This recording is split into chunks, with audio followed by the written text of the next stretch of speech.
भवानी शंकरो वंदे श्रद्धा विश्वास रूपिणौ याभ्यां विना न पश्यन्ति सिद्धः स्वान्तः स्थमीश्वरम। हर हर महादेव। भगवान श्री रत्नेश्वर महादेव जी की कृपा से आप सभी स्वस्थ सकुशल और प्रसन्न होंगे, ऐसा मुझे विश्वास है। येषां क्वापि गतिर्नास्ति तेषां वाराणसी पुरी पंचक्रोशी महापुण्या हत्या कोटि विनाशिनी। अर्थात जिनकी कहीं गति नहीं होती, यानी जिनका कहीं भी उद्धार नहीं होता, उनके लिए ही यह वाराणसी पुरी यानी काशीपुरी है। महापुण्यदायिनी पंचकोशी करोड़ों हत्याओं को विनष्ट करने वाली है। आज के प्रस्तुत वीडियो का शीर्षक तो आप थंबनेल देख करके ही समझ गए होंगे। बहुत से दर्शक जनों ने इस वीडियो के संबंध में जिज्ञासा की थी, तो इसलिए ही इस विषय पर आज वीडियो बनाया जा रहा है। आज इस वीडियो में हम काशीपुरी की महिमा के बारे में जानेंगे और मोक्ष प्राप्ति की दृष्टि से काशीपुरी का क्या महात्म्य है, इसको भी हम जानेंगे। शिव महापुराण की कोटि रुद्र संहिता के 22वें और 23वें अध्याय में इस विषय का वर्णन है, जहां पर सूत जी ऋषिगणों को इस संबंध में जानकारी दे रहे हैं। तो आइए जानते हैं क्या वर्णन किया गया है इस अध्याय में। अतः परम प्रवक्ष्यामि श्रूयतां ऋषि सत्तमाः विश्वेश्वरस्य माहात्म्यं महापातकनाशनम्। यदिदं दृश्यते किंचित् जगत्यां वस्तुमात्रकं चिदानंद स्वरूपं च निर्विकारं सनातनम्। सूत जी कहते हैं, हे श्रेष्ठ ऋषिगणों, अब भगवान विश्वेश्वर के महापाप नाशक महात्म्य का वर्णन करूंगा। आप लोग सुने। इस संसार में जो कुछ भी वस्तु मात्र दिखाई देती है, वह चिदानंद स्वरूप निर्विकार एवं सनातन है। अपने कैवल्य यानी अद्वैत भाव में ही रमने वाले उस अद्वितीय परमेश्वर को दूसरा रूप वाला होने की इच्छा हुई, यानी कभी उस पर ब्रह्म परमेश्वर ने एक अपना दूसरा रूप बनाने की इच्छा प्रकट की, तो वही सगुण हो गए जो शिव नाम से कहे जाते हैं। यानी यहाँ पर स्पष्ट रूप से यह बताया जा रहा है कि भगवान सदा शिव जी जो इस अखिल सृष्टि के उत्पत्ति करता हैं, तो उनका मूल रूप कैवल्य भाव यानी अद्वैत भाव से ओतप्रोत है। निराकारी ब्रह्म भी उन्हें ही कहते हैं। स एव ही द्विधा जातः पुंस्त्री रूप प्रभेदतः यह पुमान् स शिवः ख्यातः स्त्री शक्ति सा ही कथ्यते। चिदानंद स्वरूपाभ्याम पुरुषावति निर्मितौ अदृष्टाभ्याम तथा ताभ्याम स्वभावान मुनि सत्तमा। अर्थात वे ही परमेश्वर स्त्री तथा पुरुष के भेद से दो रूपों में हो गए। उनमें जो पुरुष था वह शिव कहा गया और जो स्त्री थी वह शक्ति कही गई। हे मुनियों, उन दोनों अदृष्ट चित्त तथा आनंद स्वरूप यानी शिव शक्ति द्वारा स्वभाव से प्रकृति तथा पुरुष भी निर्मित किए गए। जब इस प्रकृति एवं पुरुष ने अपने जननी एवं जनक को नहीं देखा, तब वे महान संशय में पड़ गए। उस समय निर्गुण परमात्मा से आकाशवाणी उत्पन्न हुई कि तुम दोनों तप करो, उसी से उत्तम सृष्टि होगी। तपसस्तु स्थलम नास्ति कुत्रावाभ्याम प्रबोधुना स्थित्वा तपः प्रकर्तव्यम तब शासनतः शिव। अर्थात फिर वह प्रकृति पुरुष बोले कि हे प्रभु, हे शिव, तप करने के लिए तो कोई स्थान ही नहीं है, फिर हम दोनों आपकी आज्ञा से कहां स्थित होकर के तप करें। तब उन निर्गुण शिव जी ने अंतरिक्ष में स्थित सभी सामग्रियों से समन्वित संपूर्ण तेजों का सारभूत पंचक्रोश यानी 5 कोस परिमाण यानी क्षेत्रफल वाला एक शुभ एवं सुंदर नगर बनाया, और फिर उसके बाद उस नगर को उस पुरुष के समीप भेज दिया जो तप करने के लिए तत्पर थे। तब वहां स्थित होकर उस पुरुष रूप यानी विष्णु जी ने सृष्टि की कामना से उन शिव जी का ध्यान करते हुए बहुत काल पर्यंत तप किया। श्रमेण जलधाराश्च विविधांश्चा भमस्तदा ताभिर्व्याप्तम च तच्छून्यम नान्य किंचित दृश्यत। अर्थात तपस्या के श्रम से फिर विष्णु जी के शरीर से अनेक जलधाराएं उत्पन्न हो गईं और उनसे सारा शून्य जो सृष्टि का था वह भर गया। उस समय कुछ भी दिखाई नहीं पड़ रहा था। तब इस आश्चर्य को देखकर विष्णु जी ने अपना सिर हिला दिया। तब विष्णु जी के कान से उनके सामने एक मणि गिर पड़ी। वही मणिकर्णिका नाम से एक महान तीर्थ हो गया। जलौघे प्लाव्यमाना सा पंचक्रोशी यदा भवत निर्गुणेन शिवेनाशु त्रिशूलेन धृता तदा। अर्थात तब वह पंचक्रोशात्मिका नगरी उस जलराशि में डूबने लग गई, जहां पर स्थित होकर के विष्णु जी तप कर रहे थे। तब निर्गुण शिव ने उसे शीघ्र ही अपने त्रिशूल पर धारण कर लिया। इसके बाद विष्णु जी ने प्रकृति नामक अपनी स्त्री के साथ वहीं शयन किया। तब शंकर जी की आज्ञा से उनके नाभि कमल से ब्रह्मा जी प्रकट हुए। शिवाज्ञां स समासाद्य सृष्टिं चक्रेद्भुतं तथा चतुर्दशमिता लोका ब्रह्मांडे यत्र निर्मिताः योजनानां च 50 कोटि संख्या प्रमाणतः ब्रह्मांडस्यैव विस्तारो मुनिभिः परिकीर्तितः। अर्थात तब उन्होंने शिव जी की आज्ञा पाकर अद्भुत सृष्टि की रचना की। उन्होंने ब्रह्मांड में 14 लोकों का निर्माण किया। शास्त्रों में इस ब्रह्मांड का विस्तार 50 करोड़ योजन बताया गया है। ब्रह्मांडे कर्मणा बद्धाः प्राणिनो माम कथम पुनः प्राप्स्यन्ति इति विचिन्त्य एतत् पंचक्रोशी विमोचिता। अर्थात ब्रह्मांड में अपने अपने कर्मों से बंधे हुए प्राणी मुझे किस प्रकार से प्राप्त करेंगे, ऐसा विचार करके भगवान शिव ने उस पंचक्रोशी नगरी को ब्रह्मांड से अलग रखा। इयं च शुभदा लोके कर्मनाश करीमता मोक्ष प्रकाशिका काशी ज्ञानदा मम सुप्रिया। अर्थात यह काशी लोक में कल्याण करने वाली, कर्म बंधन का विनाश करने वाली, मोक्ष तत्व को प्रकाशित करने वाली, ज्ञान प्रदान करने वाली तथा मुझे अत्यंत प्रिय कही गई है। परमात्मा शिव ने अभिमुक्त नामक लिंग को स्वयं स्थापित किया। अभिमुक्त लिंग नाम से यहाँ पर काशीपुरी को ही संबोधित किया जा रहा है। आप सब लोग भ्रमित नहीं होइएगा, अभिमुक्त क्षेत्र काशी का ही एक नाम है। स्वयं सदाशिव जी ने उस काशी को अपने त्रिशूल से उतारकर मृत्युलोक में स्थापित किया। ब्रह्मा जी का एक दिन पूरा होने पर भी उस काशी का विनाश निश्चित ही नहीं होता है। उस समय शिव जी उसे अपने त्रिशूल पर धारण करते हैं। सभी प्रकार के कर्म बंधनों का नाश करने के कारण ही इसे काशी कहते हैं। अविमुक्तेश्वरम लिंगम काश्याम तिष्ठति सर्वदा मृत्युदात्र च लोकानां महापातकीनाम अपि। समस्त काशी ही अविमुक्त क्षेत्र कही गई है। यह महापातकियों को भी मुक्त करने वाला है। यह क्षेत्र महा से महापातकियों को भी मुक्त करने में सक्षम है। सूत जी कहते हैं, हे मुनीश्वरों, अन्यत्र यानी अन्य जो मोक्षप्रद पुण्यदायी क्षेत्र हैं, वहां सारूप्य आदि मुक्ति प्राप्त तो हो जाती है, किंतु यहाँ काशी में प्राणियों को सर्वोत्तम सायुज्य मुक्ति प्राप्त होती है। जिनकी कहीं गति नहीं होती उनके लिए वाराणसीपुरी है।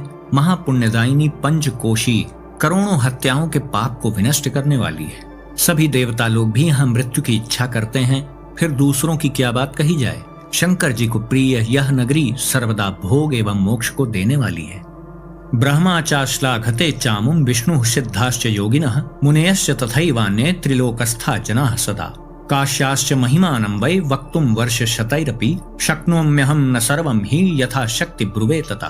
अर्थात ब्रह्मा, विष्णु, सिद्ध, योगी, मुनि तथा त्रिलोक में रहने वाले अन्य लोग भी सदा काशी की प्रशंसा करते हैं।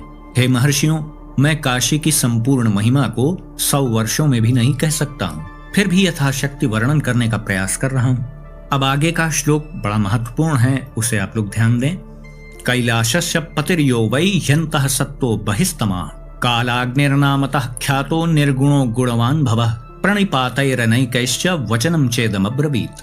अर्थात जो कैलाशपति जी हैं वह भीतर से सत्वगुणी और बाहर से तमोगुणी कहे गए हैं तथा कालाग्नि रुद्र के नाम से प्रसिद्ध हैं। वे निर्गुण होते हुए भी सगुण रूप में प्रकट हुए शिव हैं। यहाँ पर यह बताया जा रहा है कि कैलाशपति जी भीतर से सत्वगुणी और बाहर से तमोगुणी हैं, तो यह किसके स्वरूप का वर्णन हो रहा है? जो पार्वती पति कैलाशपति जो हिमाचल राज्य के जमाता हैं, उनका वर्णन यहाँ पर किया जा रहा है। भगवान सदाशिव जी का वर्णन नहीं है ये। और आगे लिखा है कि कालाग्नि रुद्र नाम से वो प्रसिद्ध हैं, उन्हीं को रुद्र कहा जाता है। विनाश का डिपार्टमेंट जिनके पास है, तो वे निर्गुण होते हुए भी सगुण रूप में प्रकट हुए शिव जी हैं। तो उन्होंने अनेक बार प्रणाम करते हुए भगवान सदाशिव जी से यह कहा, विश्वेश्वर महेशान त्वदीयोऽस्मि न संशयः कृपां कुरु महादेव मयि त्वं सांब आत्मजे। अर्थात रुद्रदेव बोलते हैं, हे विश्वेश्वर, हे महेश्वर, मैं आपका हूँ, इसमें संदेह नहीं है। हे महादेव, मुझ पुत्र पर अंबा सहित आप कृपा कीजिए। तो रुद्रदेव भगवान सदाशिव जी को क्या कह रहे हैं कि मैं आपका पुत्र हूँ, आप देवी अंबा के सहित मेरे ऊपर कृपा करें। तो इसीलिए मैं पहले भी कई वीडियोस में बता चुका हूँ कि भगवान शिव ही पिताओं के पिता हैं, बापों के बाप हैं। वो सब कुछ उन्हीं से उत्पन्न हुआ है। अखिल सृष्टि ही भगवान सदाशिव जी की संतान के रूप में है। जिन्हें शंका हो तो वो शिव महापुराण में कोटि रुद्र संहिता पढ़ लें। खैर आगे देखते हैं क्या लिखा है। रुद्रदेव जी बार बार कहते हैं, हे विश्वेश्वर, हे महेश्वर, मैं आपका हूँ, इसमें संदेह नहीं है। हे जगतपते, लोक कल्याण की कामना से आप यहीं पर सदा निवास कीजिए और सबका उद्धार कीजिए, मैं आपसे यही प्रार्थना करता हूँ। तो कैलाशपति रुद्रदेव जी भगवान सदाशिव जी से यह प्रार्थना कर रहे हैं कि आप भी इस अभिमुक्त क्षेत्र में सदा सदा के लिए निवास करिए। आगे सूत जी कहते हैं, मन तथा इंद्रियों को संयत करने वाले उस अभिमुक्त क्षेत्र ने भी बारंबार शिव जी की प्रार्थना करके अपने नेत्रों से आंसुओं को गिराते हुए प्रसन्नता पूर्वक शिव जी से कहा, देव देव महादेव कालामय शुभेशज त्वं त्रिलोकपति सत्यम सेव्यो ब्रह्माच्युतादिभिः।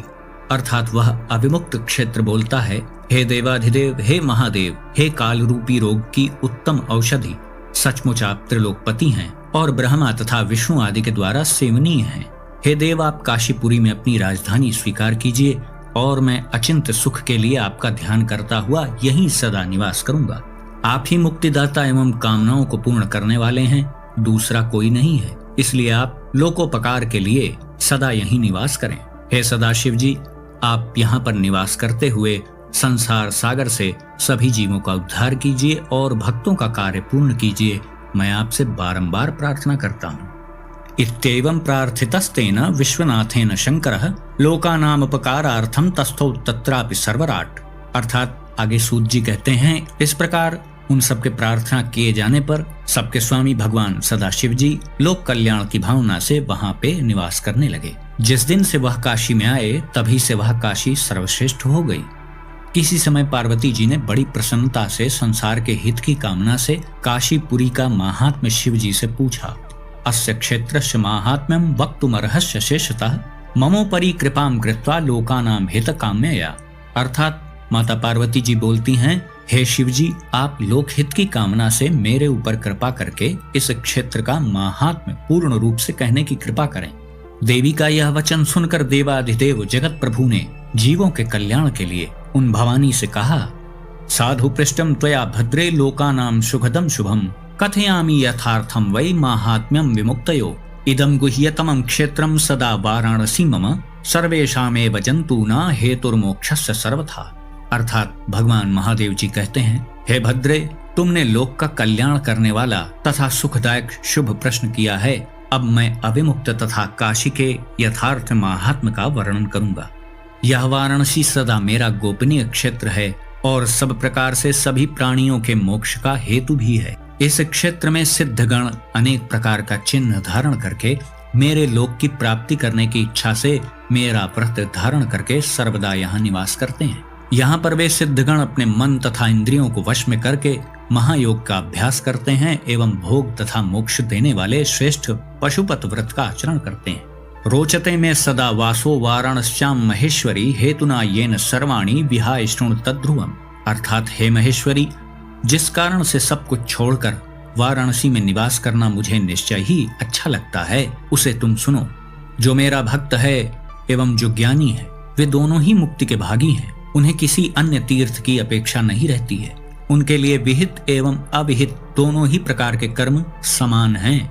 यानी जो भक्त है या ज्ञानी है, उसके लिए कर्मों का कोई विशेष महत्व नहीं रह जाता है। तभी तो भगवान यहाँ कह रहे हैं कि उनके लिए विहित एवं अविहित दोनों ही प्रकार के कर्म समान हो जाते हैं। उन दोनों को जीवन मुक्त समझना चाहिए। वे जहाँ कहीं भी मरें, उन्हें शीघ्र ही मुक्ति प्राप्त हो जाती है। मैंने यह सत्य वचन कहा है।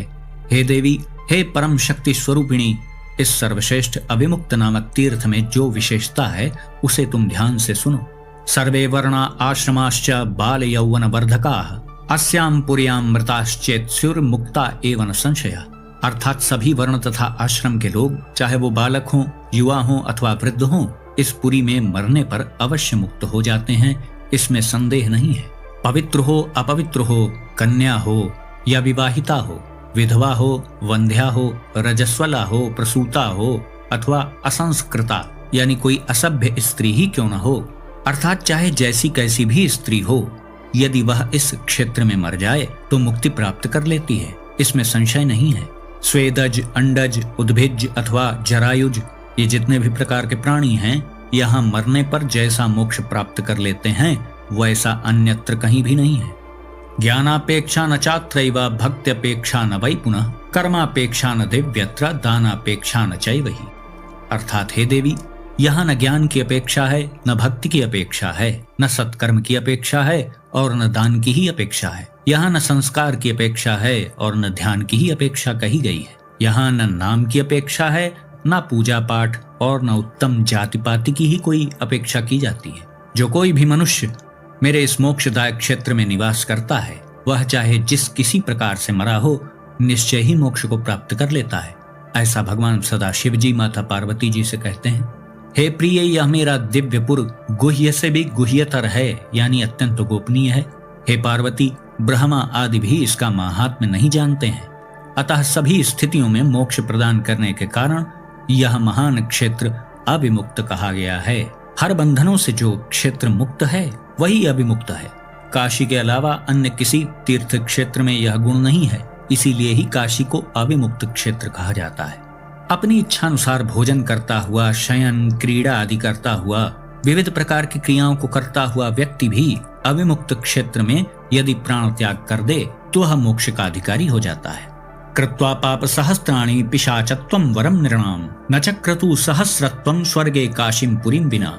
अर्थात हजारों पाप करके पिशाच हो जाना भी अच्छा है, किंतु काशी को छोड़कर स्वर्ग में हजारों बार इंद्र का पद भी पाना श्रेष्ठ नहीं है। इसलिए मुनिजन पूर्ण प्रयत्न के साथ काशीपुरी का सेवन करते हैं और अव्यक्त रूप वाले सदा शिव जी का ध्यान करते हैं। मनुष्य जिस जिस फल को उद्देश्य करके यहाँ तप करते हैं, उन्हें मैं निश्चित ही वे मनोवांछित फल प्रदान करता हूँ। उसके बाद उन्हें अपनी सायुज्य मुक्ति तथा अभिलेषित स्थान देता हूँ। यहाँ शरीर का त्याग करने वालों को कहीं भी कर्म का बंधन नहीं होता है। देवताओं तथा ऋषियों के सहित ब्रह्मा, विष्णु, सूर्य और अन्य सभी महात्मा तथा दूसरे लोग भी यहाँ मेरी उपासना करते हैं। विषयासक्त चित्तोपि त्यक्त धर्म रुचिर नरः इह क्षेत्रे मृतो यो वै संसारम न पुनर्विशेत। अर्थात विषयासक्त चित्त वाला यानी भोग विलास में डूबा रहने वाला जो व्यक्ति है वो, तथा जिसकी धर्म में बिल्कुल रुचि नहीं है, ऐसा मनुष्य भी यदि इस क्षेत्र में मृत्यु को प्राप्त करता है तो वह पुनः इस संसार में नहीं आता है।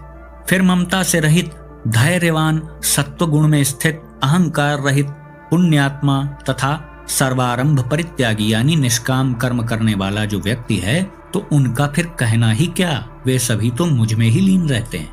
यानी यहाँ पर भगवान यह समझा रहे हैं कि विषयासक्त चित्त वाला और ऐसा व्यक्ति जिसकी धर्म में बिल्कुल रुचि नहीं है, वह भी यहाँ प्राण त्याग कर दे तो उसका कल्याण हो जाता है।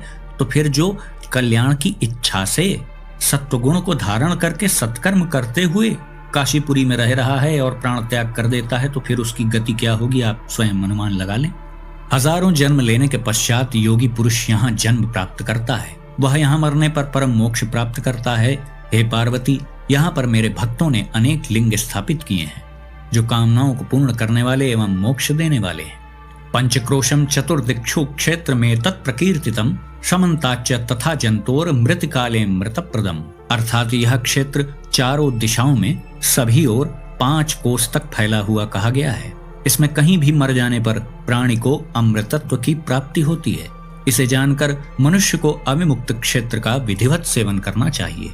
तो इस प्रकार से आपने देखा कि भगवान शिव ने कैसे काशीपुरी की रचना की, फिर कैसे उसे अपने त्रिशूल से उतारकर इस मृत्युलोक में स्थापित किया और काशीपुरी की क्या महिमा है, कैसे यहाँ पर कोई भी प्राणी सरलता से मुक्ति को प्राप्त कर सकता है। यह भी जानकारी आपको इस वीडियो से अवश्य ही मिल गई होगी। तो आज का वीडियो हम यहीं समाप्त करते हैं। आशा करता हूँ जो भी जानकारी आपको दी गई वो आपको अच्छी लगी होगी। यदि वीडियो आपको पसंद आया तो इसे लाइक करें, अपने मित्रों बंधु बांधवों के साथ शेयर करें। यदि इस चैनल का वीडियो आप पहली बार देख रहे हैं तो कृपया इस चैनल को भी सब्सक्राइब करें और बेल आइकन को भी अवश्य प्रेस कर दीजिएगा। तो भगवान श्री काशी विश्वनाथ जी से मैं ऐसी प्रार्थना करता हूँ कि वो आप सभी को सदा सुखी, स्वस्थ और ऊर्जावान बनाए रखें। मिलते हैं अगले वीडियो में एक नई और उपयोगी जानकारी के साथ। तब तक के लिए आप सभी भगवत प्रेमी भक्तों को हर हर महादेव।